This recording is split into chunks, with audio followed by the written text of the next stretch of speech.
World cup first match USA versus Paraguay. তো আমরা একটু দেখে নেবো এখান থেকে যে FIFA world cup 2026 first match কে জিততে পারে।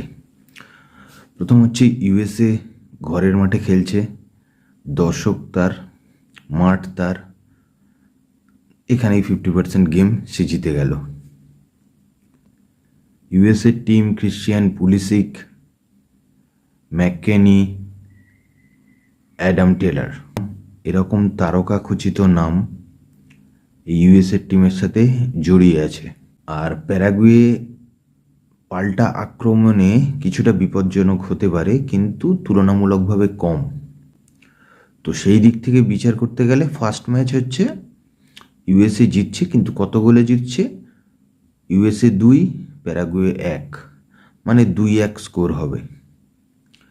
আর গোলদাতা কারা হবে সেটাও একটু জেনে নিই। ক্রিশ্চিয়ান পুলিসিক আর বালোগুন, এরা দুজন মোটামুটি গোলদাতা হবে। তো ফার্স্ট ম্যাচের প্রেডিকশানে মোটামুটি ইউএসএ জিতছে। এবার কালকের আরও একটা ম্যাচ আছে, কানাডা ভার্সেস বসনিয়া। তো এই ম্যাচটাও মোটামুটি টরন্টে হবে। কানাডার ঘরের দর্শক, তো কানাডা কিছুটা তো এগিয়ে থাকছেই। জোনাথন ডেভিড আর তেজান বুকানানের মতো আক্রমণাত্মক প্লেয়ার আর হচ্ছে কানাডা টিমে আছে। এদের আক্রমণটাকে আটকানোই বা ডিফেন্স করাটাই হচ্ছে বুসানিয়ার কাছে মেন চ্যালেঞ্জ। মোটামুটি এই সেকেন্ড ম্যাচের স্কোর হবে 2-0 বা 1-0।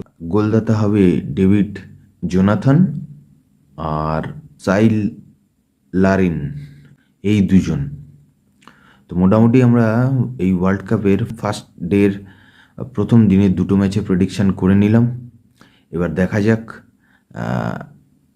কালকের যখন খেলা হবে সেখানে আমরা বুঝতে পারবো যে আমাদের প্রেডিকশান কতটা মিলল।